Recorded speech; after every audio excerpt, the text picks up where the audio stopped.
इस सेशन के थ्रू हम ट्राई करेंगे कि एक बढ़िया सी अंडरस्टैंडिंग डेवलप हो जाए कि जो भी न्यूमेरिकल है उसको अपन किस तरीके से अप्रोच करना चाहिए। तो वन बाय वन कुछ प्रॉब्लम डिस्कस करते हैं, मज़ा आएगा, आप आराम से देखिएगा। पहली प्रॉब्लम ये गिवन है कि हमारे पास एक एसी सोर्स है जिसकी फ्रिक्वेंसी ओमेगा है और इसे आप आरसी सीरीज सर्किट के ऊपर लगा रहे हो, तो कुछ करंट आपको मेज़र कर रहे हो, तो करंट आई आ रही है। अब आप क्या कर रहे हो, फ्रिक्वेंसी को चेंज कर रहे हो ओमेगा/3, लेकिन जो आपका वोल्टेज है वो उतना ही रख रहे हो और उससे क्या हो रहा है, करंट सर्किट की आधी हो रही है। तो हमें बताना है कि ओरिजिनल फ्रिक्वेंसी पे रेजिस्टेंस और रिएक्टेंस इनका क्या रेशियो रहेगा। ठीक है, तो देखते हैं कि हमारे पास यदि करंट आई बोल रहा हूँ तो करंट आई क्या लिखते हैं, applied potential divide by circuit का इम्पीडेंस जेड, यही बात करेंगे। और सर्किट का जो इम्पीडेंस होता है, इम्पीडेंस को मैं ऐसा लिख सकता हूँ ना, अंडर रूट रेजिस्टेंस का स्क्वायर प्लस रिएक्टेंस एक्स का स्क्वायर, यह आ जाएगा जेड। अब कुछ ऐसा कर रहे हो कि वोल्टेज वगैरह सब कुछ सेम है और जो करंट की वैल्यू है ये हमारे पास आधी हो रही है। करंट आधी तभी हो सकती है जब हमारे पास ये जो जेड है, जेड की वैल्यू कितनी हो जाए, डबल हो जाए, ट्वाइस ऑफ जेड हो जाए, तब हो जाएगा।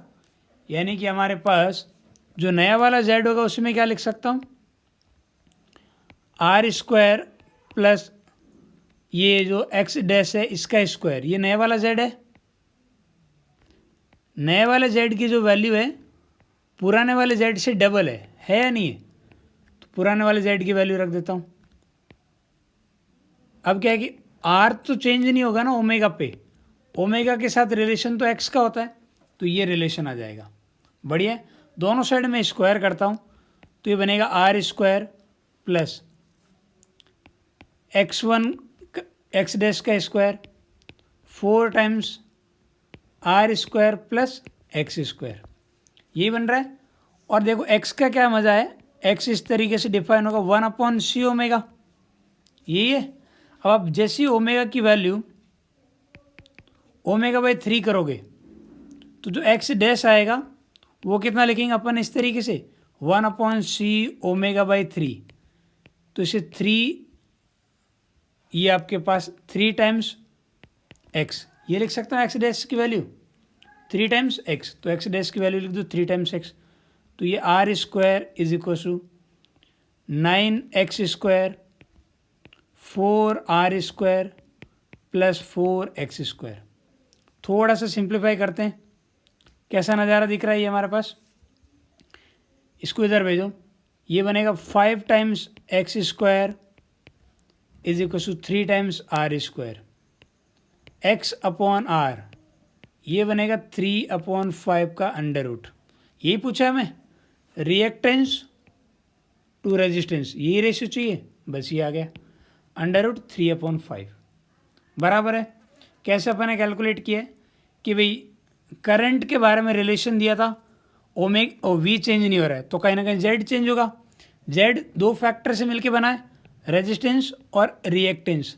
रेजिस्टेंस ओमेगा पे डिपेंड करता नहीं है, रिएक्टेंस इस तरीके से करता है।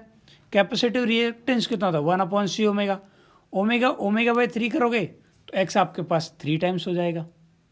बढ़िया ना, तो इस तरीके से अपन ने रिलेशन निकाल दिया। बढ़िया है ना, पहली प्रॉब्लम समझ में आई ना अच्छे से। बढ़िया, अब ये वाली प्रॉब्लम देखते हैं। इसमें क्या है, वोल्टेज और करंट की इक्वेशन गिवन है और हमें चाहिए कि भाई सर्किट में क्या क्या एलिमेंट है वो क्या है वो बताना है। ठीक है, करंट की इक्वेशन को मैं ऐसा लिख सकता हूँ 3 टाइम्स साइन t प्लस 90, चलेगा। Sine 90 plus theta cos theta हो जाता है। तो यहाँ पे दोनों के अब मैं फेज को कंपेयर कर सकता हूँ, फेज को कंपेयर करके बोल सकता हूँ कि जो आई है this current it lead voltage bye 90 degree, current 90 degree आगे है वोल्टेज से। तो ये कब होता है, ये होता है हमारे पास प्योर कैपेसिटर के अंदर, प्योर कैपेसिटेंस में ये होता है। बहुत बढ़िया, तो यहाँ पे करंट और वोल्टेज में रिलेशन क्या लिखते हैं, V is equal to I R से देखते हो तो V is equal to current multiply by X C, यही होगा। अब करंट की पीक वैल्यू ले लो, तो करंट की पीक वैल्यू है 3, वोल्टेज की पीक वैल्यू 9, तो ये आ जाएगा XC, आ जाएगा। XC कितना आ रहा है, XC की वैल्यू आ रही है 3, XC तो 1/C ओमेगा, और ओमेगा कितना देख के बताओ, ओमेगा है 1, तो यहाँ से C की वैल्यू आ गई 1/3 फैरेड ऐसे यूनिट। बढ़िया, तो ये आ गया पास कैपेसिटेंस की वैल्यू। कैसे निकाला पता लगा ना, क्योंकि RMS का रेशियो देखूं या फिर आपके पास पीक का रेशियो देखूं वही नज़ारा है। करंट की पीक ले रहा हूं तो वोल्टेज का भी पीक ले लेता हूं, दोनों के RMS का रेशियो देखते तो भी चलता। ठीक है, तो ये आपके पास बहुत ही आसान सी प्रॉब्लम थी। उम्मीद है कि इसमें किसी को दिक्कत नहीं हुई होगी। ये एक और प्यारी सी प्रॉब्लम, इसमें क्या गिवन है, वोल्टेज और करंट की इक्वेशन गिवन है और कुछ पैरामीटर हमसे पूछा निकालना है। ये हमारे पास वोल्टेज की इक्वेशन और ये करंट की इक्वेशन। यहाँ से मैं डायरेक्टली देख के बता सकता हूँ जो फेज डिफरेंस है, ठीक है, फेज डिफरेंस फाई करंट और वोल्टेज के बीच में, वो कितना है, वो है हमारे पास 30 डिग्री। दोनों साइन की इक्वेशन है तो डायरेक्ट फेज को कंपेयर कर लेंगे। और V जो है, V हमारे पास लीड कर रहा है करंट I को, कितने डिग्री से, 30 डिग्री से। वोल्टेज कहाँ लीड कर रहा है, वोल्टेज लीड कर रहा है मतलब कहीं ना कहीं इंडक्टर है, और नीचे में दिया है सर्किट में सिर्फ 2 ही एलिमेंट हो सकते हैं। ठीक है, 2 एलिमेंट हो सकते हैं, वो भी सीरीज में, तो फिर आपके पास ये LR सर्किट होगा। क्या होगा, LR सीरीज सर्किट। बढ़िया, पहले पार्ट में ये पूछा कि सर्किट का एलिमेंट क्या है, तो L और R की वैल्यू कैलकुलेट करेंगे। फिर पूछा है पावर फैक्टर कितना होगा, ये पावर फैक्टर एंगल 30 है तो cos 30 की वैल्यू देख लो। cos 30 कितना होता है, cos 30 होता है √3/2, तो पावर फैक्टर आ गया हमारे पास √3/2। अभी सर्किट एलिमेंट निकालना बाकी है, अब अपन बाद में निकालेंगे एक्टिव पावर, रिएक्टिव पावर और अपारेंट पावर। ठीक है, तो पहले तो देखते हैं सर्किट का Z कितना है। Z लिख सकता हूँ मैं V/ सर्किट का I, सर्किट का V कितना है 9, I कितना है 3, तो ये आ गया 3। Z की वैल्यू आ गई, यहाँ तो कोई दिक्कत नहीं ना, Z हमारे पास मिल गया। Z की वैल्यू आ रही है 3 और एंगल के बारे में भी पता लग गया। Z और एंगल 2 चीज़ों का हमें अब तक पता लगा है। ठीक है, Z और इन दोनों का पता लगा है। यदि अपन बात करते हैं आपके पास एक्टिव पावर की, ठीक है, एक्टिव पावर बोलूँ या एवरेज पावर बोलूँ, तो कहीं ना कहीं अपन बात करेंगे कि हमारे पास एवरेज पावर का तो फॉर्मूला मुझे पता है। एवरेज पावर क्या लिख सकता हूँ, IRMS VRMS। IRMS कितना है हमारे पास 9/√2, सॉरी ये VRMS होगा। IRMS कितना होगा 3/√2। फिर cos फाई कितना है √3/2, तो ये आपके पास √3 × 27/4, ये आ गया आपके पास एक्टिव पावर या एवरेज पावर। एक्टिव और एवरेज पावर इतनी रहती है, तो ये हमारे पास एक्टिव या फिर एवरेज पावर हो जाएगी। यहाँ तक कोई दिक्कत नहीं है ना। अच्छा, अब अपन बात कर लेते हैं जो S की वैल्यू की बात कर रहे थे, अपारेंट वैल्यू की। ठीक है, वैसे अपारेंट वगैरह ये निकालने से पहले अपन R और एक बार L निकाल लेते हैं। क्या निकाल लेते हैं, R और L की वैल्यू। R और L निकालने के लिए काम करते हैं, पहले मैं इम्पीडेंस वाला ट्राइंगल बना देता हूँ। इम्पीडेंस वाला ट्राइंगल बनाऊंगा तो इस तरीके से कुछ आएगा, इधर की तरफ R और उससे 90 डिग्री आगे हमारे पास XL और इधर हमारे पास Z, हाँ या ना। और ये आपके पास फेज डिफरेंस फाई। वैसे हमने फाई ऑलरेडी पता कर लिया है, ये हमारे पास है 30 डिग्री। Z ऑलरेडी पता कर लिया है 3, तो R की वैल्यू मैं सीधे ही बोल सकता हूँ। R कितना हो जाएगा 3 cos 30, cos 30 कितना होता है √3/2। और XL की बात करें तो XL कितना होता है, XL को लिख सकता हूँ 3 sin 30, sin 30 1/2, तो ये आ गया। और XL वैसे होता है कितना है, वो होता है L ओमेगा। ओमेगा कितना है 1, ओमेगा यदि 1 है तो ये आ गया आपके पास, ओमेगा की वैल्यू 1 है तो एल की वैल्यू आ गई, एल कितना आ गया 3/2, एल मिल गया 3/2। बहुत बढ़िया, यानी कि पहला जो पार्ट है इसमें मैं लिख सकता हूँ एल की वैल्यू है 3/2 हेनरी, और रेजिस्टेंस आर कितना है हमारे पास, रेजिस्टेंस आर है √3 मल्टीप्लाई बाई 3/2, ये ओम में रेजिस्टेंस। अच्छा, अब आप एक्टिव पावर, रिएक्टिव पावर वो सब आप देख सकते हो। यदि मैं रिएक्टिव पावर की बात करूं, रिएक्टिव पावर यानी कि पावर अक्रॉस एल, इसे लिख दूं I² मल्टीप्लाई बाई XL, चलेगा, I² मल्टीप्लाई बाई XL। आई कितना है, ये करंट की अपन RMS वैल्यू की बात करेंगे भाई, करंट की वैल्यू कितनी 3 है, तो आपके पास 3/√2 ये करंट की RMS वैल्यू है, इसका square multiply by XL, XL कितना है 3/2, तो ये आ गया आपके पास रिएक्टिव पावर। ठीक है, अपरेंट पावर कितनी आ जाएगी, अपरेंट पावर अगेन करंट का स्क्वायर 3/√2, इसका स्क्वायर मल्टीप्लाई बाई जेड कितना है, जेड हमारे पास है 3, तो मल्टीप्लाई बाई 3, ये आपके पास अपरेंट पावर। यदि आप एक्टिव पावर निकालते तो इसे आप ऐसा लिख सकते थे I² यानी कि 3/√2, इसका square multiply by resistance R, resistance R कितना है देख लो, आर की वैल्यू 3√3 डिवाइड बाई 2। अब देख लो ये वाला पार्ट और ये हमारा सेम ही आ रहा है कि कुछ और आ रहा है, अरे पार्ट उतनी आ रहा है ना, बिल्कुल उतनी आना चाहिए।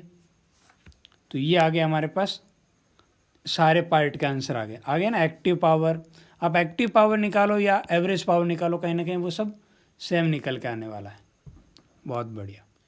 ये वाली प्रॉब्लम के अंदर आपको ये गिवन है कि भाई इंडक्टर है, उसकी इन्फॉर्मेशन गिवन है, इंडक्टेंस कितना है, एक रेजिस्टेंस है उसके बारे में बताए, और ये दोनों सीरीज में कनेक्टेड है। ठीक है, और सीरीज में आपके पास जो सोर्स है उसकी इन्फॉर्मेशन गिवन है, और पूछा कि भाई करंट कितनी होगी और पावर फैक्टर कितना होगा।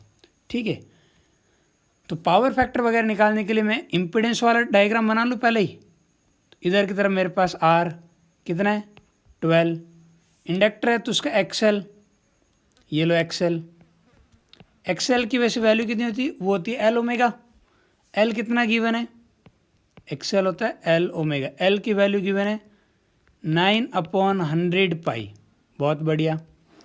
ओमेगा कितना होता है 2πf, तो 2πf कितना है 50, ये लो 100 पाई से 100 पाई कैंसिल, कितना बनेगा 9 ओम। ठीक है, तो ये हमारे पास फिर इधर की तरफ आ जाएगा Z इधर आ जाएगा, ये हमारे पास आएगा Z, ये 9 12, और इधर से ये जो एंगल रहेगा ये हमारे पास पावर फैक्टर एंगल रहेगा। इस ट्राइंगल से मैं देख के बता सकता हूँ। इन्हें बात करूँ tan phi की, tan phi कितना आ रहा है, वो आ रहा है हमारे पास 9/12, 9/12 को लिख दूँ 3/4, 3/4 है ना, इसका मतलब फेज फाई ये हमारे पास है 37 डिग्री, है या नहीं है, अरे फेज फाई हमारे पास आ गया 37, तो पावर फैक्टर होता है cos फाई यानी कि cos 37 कितना होता है, वो होता है 4/5, तो ये आ गया 4/5। अब बात करें सर्किट के करंट की, किसकी बात कर रहे हैं, सर्किट के करंट की बात हो रही है। सर्किट के करंट की यदि अपन बात करेंगे तो सर्किट की करंट I, इसे मैं लिख सकता हूँ applied voltage divide by impedance Z। Applied voltage कितना है 225, Z कितना है 9 और 12, 9 और 12 का रिजल्टेंट देखोगे, 9 और 12 का रिजल्टेंट कितना आ जाएगा 15 आ जाएगा, 9 और 12 का रिजल्टेंट 15, तो ये आ जाएगा डिवाइड बाई 15, ये करंट I की वैल्यू आ गई। अच्छा, ये I की कौन सी वैल्यू है, जो V की वैल्यू है, V की कौन सी वैल्यू ली VRMS, तो ये करंट की भी RMS वैल्यू है। अच्छा, कौन सी निकालनी थी, कुछ नहीं बोला तो हम हमेशा RMS की बात करेंगे, कुछ नहीं गिवन है तो भी हम ये मान के चलेंगे RMS गिवन है। ठीक है। बहुत लोग इस सेशन की एक लास्ट प्रॉब्लम डिस्कस कर लेते हैं। यहाँ पे एक गिवन है कि एक इंडक्टर है और एक आइडियल बैटरी है 10 वोल्ट की। जैसे आप इंडक्टर को आइडियल बैटरी से कनेक्ट करते हो 2.5 एम्पियर करंट फ्लो हो रही और वो भी कांस्टेंट करंट। ठीक है, देखना अभी बैटरी की बात हो रही, एसी की बात नहीं हो रही है। ये जो हमारे पास एक इंडक्टर है और इस इंडक्टर के बारे में कुछ नहीं बोला है भाई। बैटरी आइडियल है ये ज़रूर बोला है। आइडियल बैटरी को यदि मैं एक आइडियल इंडक्टर पे कनेक्ट कर दूं तब करंट कितनी फ्लो होगी? करंट इनफाइनाइट फ्लो होगी। हालांकि वो बाद में फ्लो होगी, लेकिन फाइनली कितनी करंट फ्लो होगी? इनफाइनाइट।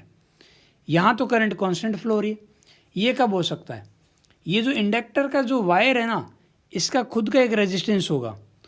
तो मैं इस पार्ट को ऐसा लिख सकता हूँ, इंडक्टर और एक सीरीज में रेजिस्टेंस। ये हालात है। और कांस्टेंट करंट कब फ्लो होने लग जाएगी? After long time. ठीक है, और आफ्टर लॉन्ग टाइम जो करंट फ्लो होगी उसके बारे में आप क्या बोल सकते हो? आफ्टर लॉन्ग टाइम जो करंट फ्लो होगी वो आप पास V/R इसी तरीके से आएगी। अब यहाँ पे करंट पता है, V पता है, तो मैं बता सकता हूँ इस वायर का जो रेजिस्टेंस होगा वो आपस V की वैल्यू कितनी है? 10/2.5, यही है 5/2 यानी कि 4 एम्पियर, सॉरी 4 ओम। ये कितना आ गया? 4 ओम। ये आ गया करंट की वैल्यू। देखना मैंने क्या अप्लाई किया? DC। अब आप बोल रहे हो कि सेम इसी सर्किट पे, यानी कि ये पता लग गया कि यहाँ पे एक R है, L के बारे में अभी हमें नहीं पता है, लेकिन इस बार मैं उतनी वोल्टेज की एक AC अप्लाई कर रहा हूँ। ऐसी अप्लाई करूँगा तो फिर इंडक्टर का अब नज़ारा काम आएगा। आफ्टर लॉन्ग टाइम DC में तो इंडक्टर कुछ काम करता नहीं है। अब आप V अप्लाई कर रहे हो। अब यहाँ सर्किट की जो करंट होगी उसे अपन क्या लिखेंगे? V/Z। क्या लिखा जाएगा? V/Z लिखा जाएगा। और सर्किट की करंट वैसे है कितनी? करंट है 2। तो अब आप लिख सकते हो Z कितना आ रहा है? Z आ रहा है V आपके पास 10/2। तो Z की वैल्यू आ गई मेरे पास 5 ओम। Z कितना आ रहा है? 5 ओम। हमें पूछा क्या है? हमें पूछा है इंडक्टेंस कितना होगा। ठीक है, अच्छा देखो Z वाला कुछ रिलेशन याद आ रहा है? Z² = R² प्लस XL का स्क्वायर। 5 का स्क्वायर 25, ये 16, तो XL का स्क्वायर। तो यहाँ से XL कितना आ जाएगा?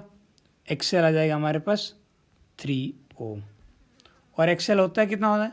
वो होता है L ओमेगा। ये होता है, तो L की वैल्यू क्या लिख सकता हूँ? 3/ओमेगा। ओमेगा कितना होता है? 2πf। 2πf कितना है? 50। तो ये आपके पास हेनरी के अंदर इंडक्टेंस आ गई। यही पूछा था हमसे, एक्सेल नहीं पूछा भाई, इंडक्टेंस पूछा है। देखो सॉरी, हाँ इंडक्टेंस ऑफ कोयल L पूछा है। रिएक्टेंस पूछा होता तो आंसर क्या लिखते? 3 ओम। इम्पिडेंस पूछा होता तो 5 ओम। ठीक है, रेजिस्टेंस पूछा होता तो ये आपके पास 4 ओम।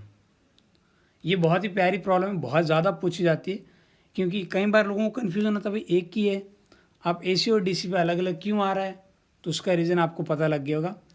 और DC में तो करंट बढ़ेगी आपके पास, बढ़ते 2 ओम, ये 2 एम्पियर होगी आफ्टर लॉन्ग टाइम, लेकिन उन्होंने सॉरी 2.5 एम्पियर, लेकिन उन्होंने क्या मेंशन कर दिया कि कांस्टेंट करंट, यानी कि आफ्टर लॉन्ग टाइम वाले करंट की ही बात हो रही है।